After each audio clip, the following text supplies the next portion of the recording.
ha venido sobre vosotros el Espíritu de Dios. Cuando ha venido sobre vosotros el Espíritu de Dios. Y testificaré, en Jerusalén, Judea también, Samaria y hasta el final. En Jerusalén, Judea también, Samaria y hasta el final. Recibiréis poder, cuando haya venido sobre vosotros el Espíritu de Dios. Cuando haya venido sobre vosotros el Espíritu.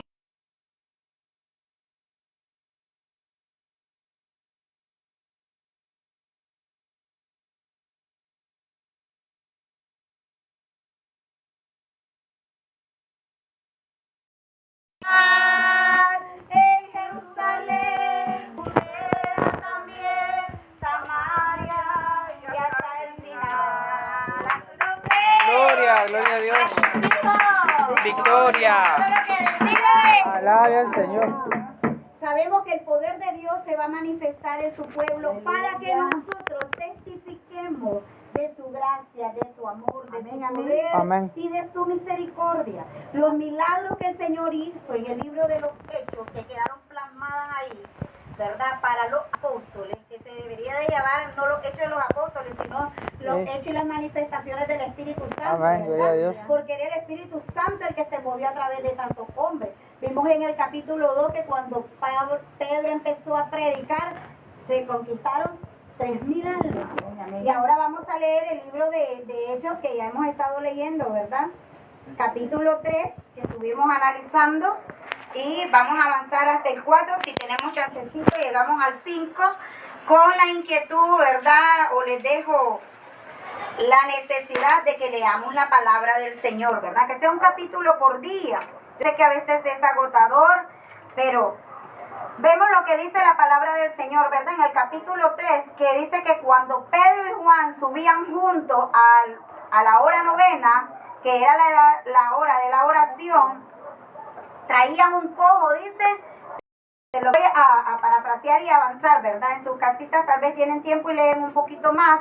Y dice que cuando este hombre era puesta a la puerta, en ese momento como de rutina lo hacían, ¿verdad? Que lo llegaban a poner para que él pidiera. Recordemos que las personas marginadas, que eran los cojos, los mancos, los ciegos, las prostitutas, la gente que andaba, ¿verdad?, desviada del camino, no podían gozar de entrar al templo.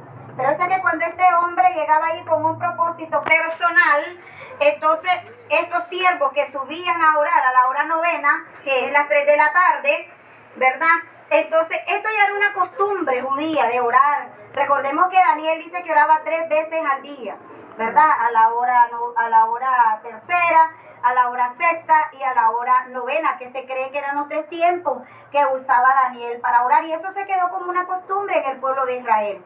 Entonces, ahora nos damos cuenta que cuando Jesús muere, ¿verdad? Según los historiadores, y está plasmado en los libros sinópticos, que a la hora novena entregó su espíritu. Entonces, los apóstoles tomaron ese tiempo para agradecer a Dios por su redención. Entonces, acá dice que Pedro y Juan subían al templo a esa hora, a la hora de las 3 de la tarde, y ellos iban a hacer oración, pero traían este hombre cojo de nacimiento y lo ponían cada día a la puerta del templo que se llamaba La Hermosa, para que él pidiera limosna. O sea, él le iba por un beneficio personal. Y él, yo creo que ni siquiera miraba a la gente, él solo estiraba la mano. Popularmente aquí en Nicaragua vemos, ¿verdad?, que decía una limonita, por favor, o ayude a, ¿verdad?, al ciego, qué sé yo, ¿verdad? Cualquier expresión que él pudo haber usado, pero él decía que quería que le ayudaran. Pero Pedro y Juan se le acercaron y le dijo: no tenemos oro y no tenemos plata, pero lo que tenemos te damos. ¿Qué era lo que ellos poseían? La unción del Dios Todopoderoso, al Cristo de los milagros, los cuales ellos pregonaban. Y ellos venían testificando del poder de Dios. Y Pedro nunca perdía la oportunidad de predicar la palabra de Dios. Ellos iban a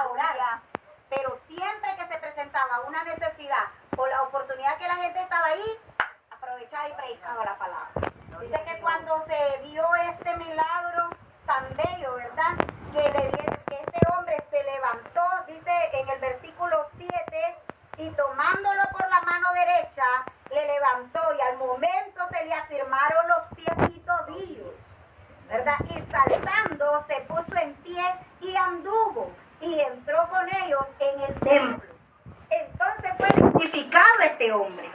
Hasta entonces. Y pudo entrar. ¿Y qué entró a hacer al templo? Dice, saltando y dando, dice, gracias, ¿verdad? Alabando a Dios. Y todo el pueblo lo vio andar y alabar a Dios. Gloria al Rey que vive. Y le reconocían, dice, que él era el que se sentaba a pedir limosna a la puerta del templo, la hermosa. Y se llenaron de asombro y espanto. La gente estaba súper asustada, ¿verdad? De ver ese milagro, porque dicen, según lo que estaba leyendo en algunas historias, dice que él aproximadamente tenía 40 años. Imagínense, ya era un hombre adulto, ¿verdad? No era un muchachito, no era un niño que pudo haber sido de que con el tiempo que los huesos se le fueran afirmando. No, ya era una persona adulta, ya sus huesos ya estaban sólidos.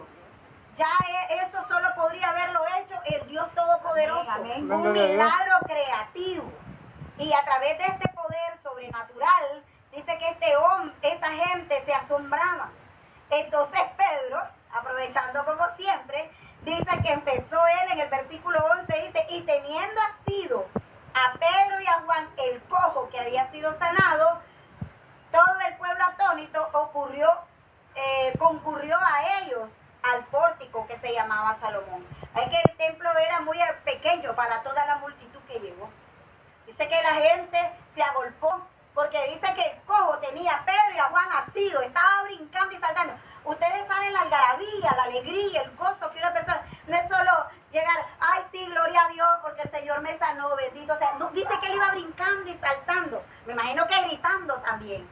Gloria a Dios, fui sano, fui libre, gloria a Dios. Entonces Pedro aprovechó que toda la gente se estaba acercando y tiró su gran discurso. Y dice en el versículo 12, y viendo esto Pedro respondió al pueblo, varones israelitas, ¿por qué os maravilláis de esto?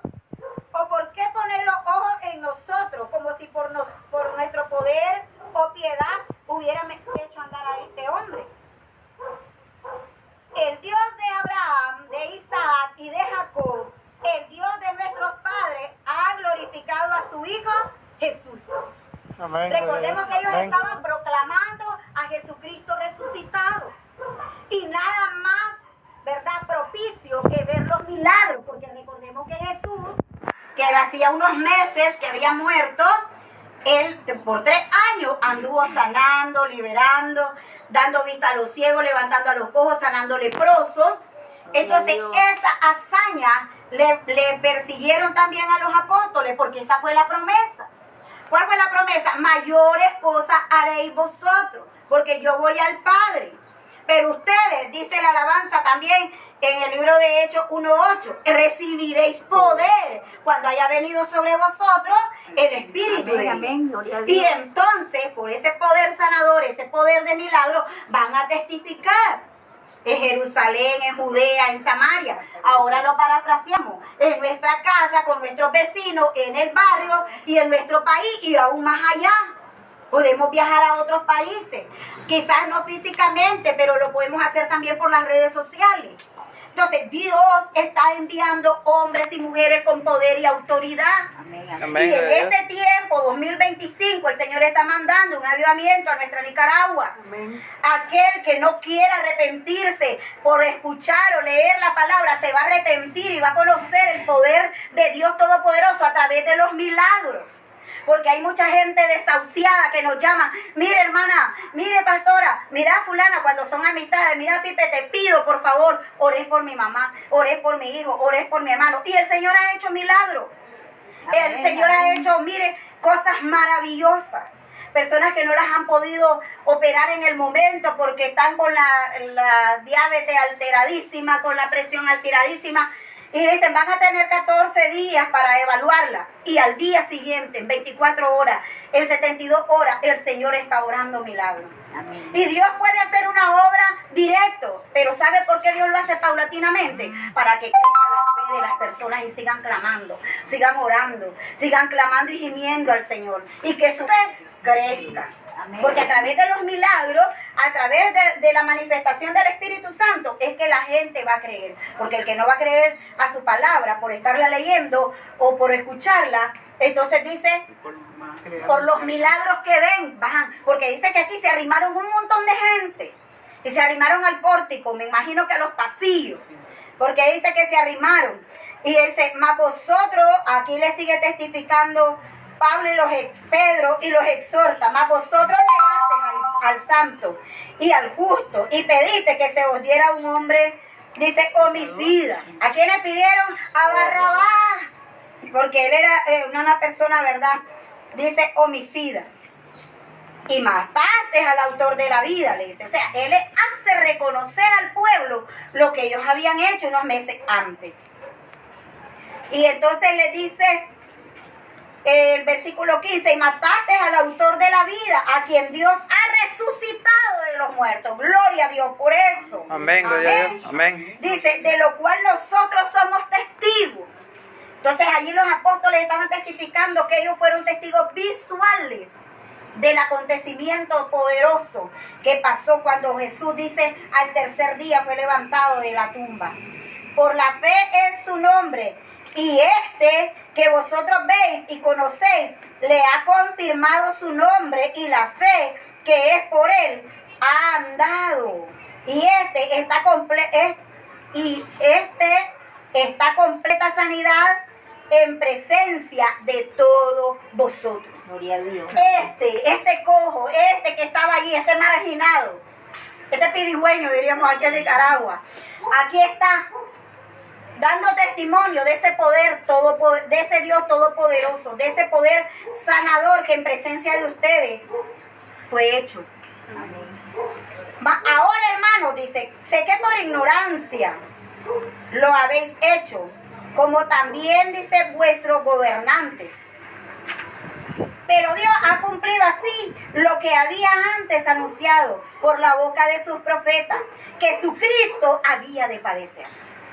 Porque por amor a la humanidad él tenía que padecer. Amén. Y así que, ahí viene la palabra que sabe Pedro. Arrepentíos y convertíos para que sean borrados vuestros pecados. Para que vengan de la presencia del Señor tiempo de refrigerio. Cuando el hombre y la mujer se humilla delante de Dios, reconoce su señorío, se arrepiente de sus faltas y se convierte en un ser nuevo, porque dice la palabra del Señor, ¿verdad? Aquí dice, las cosas viejas pasaron, aquí todas ahora son hechas nuevas. Gloria a Dios. Dios va a ir cambiando, va a ir transformando a medida que el hombre se someta a Dios. Amén. Porque Dios quiere cambiar al ser humano. Dios quiere cambiar al hombre y a la mujer, pero el hombre y la mujer deben dejarse cambiar. Porque Dios no te va a agarrar como un niño, como un padre a un hijo y lo va a jalonear y ven, te voy a cambiar la ropa, porque lo va a lastimar si lo quiere cambiar a fuerza. Y el corazón no va a estar, que es lo que estábamos predicando el domingo. Este pueblo, dice en el libro de Isaías, de labio me honra, con su boca vienen a alabarme y adorarme, pero su corazón está lejos de mí. ¿Y qué es lo que pide el Señor? ¿Una alabanza? ¿Una presencia física? No. Dios pide un corazón agradecido. Dios pide un corazón obediente, un corazón que se disponga a ser transformado, a cambiar de actitud, a cambiar y a renovarse, a convertirse, como dice la palabra del Señor, para que vengan del Señor tiempos de refrigerio. Y Él envía a Jesucristo, que os fue antes anunciado, a quien de cierto es necesario que el cielo reciba hasta los tiempos de la restauración de todas las cosas que habló Dios por boca de sus santos profetas, que había sido desde tiempo antiguo. Allí se cumplió la promesa del Señor. Y seguimos viendo más adelante, que dice que cuando el pueblo escuchó, se quedaron atónitos, se quedaron compungidos, quedaron llenos de esa palabra viva en su mente y en su corazón. Y dice que llegaron y los echaron presos, pero a los que estaban predicando, pero ahí quedaron más siervos del Señor. Y dice que ese reto que quedó ahí con los que se quedan, con los convertidos, dice que aceptaron a Jesucristo como 5,000. Mire qué cosa más bella. Otra pesca milagrosa. Primero 3,000, después 5,000, y dice que el Espíritu Santo seguía trayendo y convirtiendo y acercando al pueblo. Amén, amén. Ese avivamiento que hubo allá en el Pentecostés, allá en el tiempo de la iglesia primitiva, sigue existiendo, porque Dios es el mismo de ayer, de hoy y por los siglos de los siglos. Él es el mismo que está hoy con nosotros. Amén, por eso estamos estudiando el libro de Hechos, para ver esa vivencia y podamos experimentar nuevamente, porque a veces se nos va. A veces estamos como, me decía la niña, no, yo ya estoy lista porque iba a cantar un especial, y le digo temprano, ensayarlo. Y me dice, no, abuela, yo ya estoy lista, yo ya me lo sé. Entonces, pero cuando vino, se le había olvidado. Entonces, así somos nosotros los cristianos. A veces leemos la Biblia, escuchamos la palabra, hemos visto los milagros y se nos olvida. Se nos pasa por alto las cosas que hemos vivido. A veces nos hemos olvidado, como a veces se me olvida que yo tengo esta cicatriz. ¿Por qué? Porque ya no me duele. Eso fue antes, cuando tenía como 11 años. Así muchas veces los milagros que el Señor hace en nuestras vidas, a veces los pasamos por alto. Somos personas desagradecidas con el Señor. Por eso es necesario que a veces el Señor tenga que hacernos pasar procesos difíciles para recordarnos que Él va a estar ahí siempre. Amén. Y entonces tenemos que repetirnos y convertirnos para que venga del Señor tiempo de refrigerio. Amén, amén. Paz, gozo, ¿verdad? Entonces seguimos viendo que en el capítulo 3, que era lo que estamos estudiando, dice que, voy a leer el último versículo, donde dice el 24, y todos los profetas desde Samuel en adelante, cuantos han hablado, también han anunciado estos días. Vosotros sois hijos de los profetas y del pacto de Dios, que Dios hizo con nuestros padres, diciendo a Abraham, en tu simiente serán benditas todas las familias de la tierra. A vosotros primeramente Dios, habiendo levantado a su Hijo, lo envió para que os bendijese, a fin de que cada uno se convierta de su maldad. Amén. Y en el capítulo 4 dice que llamaron a esta gente. Dice, hablando ellos al pueblo, vinieron sobre ellos los sacerdotes, que era lo que les estaba contando, de la guardia del templo, y los saduceos, resentidos de que enseñasen al pueblo y anunciasen a Jesús el resucitado de entre los muertos. Entonces le echaron mano y los pusieron en la cárcel hasta el día siguiente, porque era ya tarde. Ahí vemos, ¿verdad?, que ellos cayeron presos, los que estaban predicando, los que hicieron el milagro, que en este caso específicamente dice Pedro y Juan. Pero muchos de los que habían oído la palabra creyeron, y el número de los varones eran como 5,000. Y no sabemos si habían mujeres y habían niños también que habían aceptado, si habían jóvenes que habían aceptado a Jesucristo. Pues según la costumbre de los escritores, siempre tomaban en cuenta los hombres o los varones. Pero a veces se generaliza y dice, cuando habla de hombres, lo generaliza en todo, ¿verdad? El género humano, pero aquí dice específicamente varones. Aconteció al día siguiente que se reunieron en Jerusalén los gobernantes, los ancianos y los escribas, y el sumo sacerdote Anás y Caifás, y Juan y Alejandro, y a todos los que eran de la familia de los sumos sacerdotes, y poniéndoles en medio, le preguntaron, ¿con qué potestad o con qué nombre habéis hecho vosotros esto? Ya estamos en el capítulo 4, vamos avanzando, ¿verdad? Entonces, Pedro, lleno del Espíritu Santo, gloria a Dios por eso, amén, le dijo, gobernantes del pueblo y ancianos de Israel, pues que hoy se nos interroga acerca del beneficio hecho a un hombre enfermo. Gloria a Dios. ¿De qué manera haya sido sanado? O sea, se interroga por qué, de qué manera y qué fue lo que pasó, cómo lo hicieron y en nombre de quién y por qué. Entonces Pedro, lleno del Espíritu Santo, dice, sea notorio a todos vosotros y a todo el pueblo de Israel que en el nombre de Jesucristo de Nazaret, a quien vosotros crucificaste, a quien Dios resucitó de entre los muertos, por él, este hombre está en vuestra presencia sano. Gloria a Dios por eso, aleluya. Este Jesús es la piedra reprobada por vosotros, los edificadores, lo cual ha venido a ser cabeza del ángulo. Y aquí cerramos con este versículo precioso que dice, el versículo 12, lo podemos leer todo. Y en ningún otro hay salvación, porque no hay otro nombre bajo el cielo dado a los hombres en que podamos ser salvos. Gloria a Dios, amén. Hechos capítulo 4 es el siguiente, ¿verdad? Ya les hice un adelantito para que sigamos leyendo. Damos gracias al Señor por este estudio hermoso que llevamos, ¿verdad? Porque queremos que el Espíritu Santo sea el que se manifieste en nuestras vidas. Amén. Y que ese avivamiento que el Señor está mandando a su pueblo, nosotros podamos ser parte de ello. Amén. Que en el nombre de Jesús, que el Espíritu Santo que esté en nosotros, obre sanidad sobre el enfermo. Amén. Liberación sobre el adicto, de paz y sabiduría y arrepentimiento en los hijos rebeldes, aleluya, en nuestros nietos, en nuestra descendencia. Ese poder milagroso va a ser obra sanadora, porque Dios viene a sanar el alma, el cuerpo y también a reintegrar al hombre y a la mujer a la sociedad. Porque en ningún otro, dice su palabra en el 4:12, hay salvación, sino solo en Él. Amén. En Él, amén, gloria a Dios. Que es sobre todo nombre. Gloria a Dios. Demos palmas al Rey que vive de los siglos.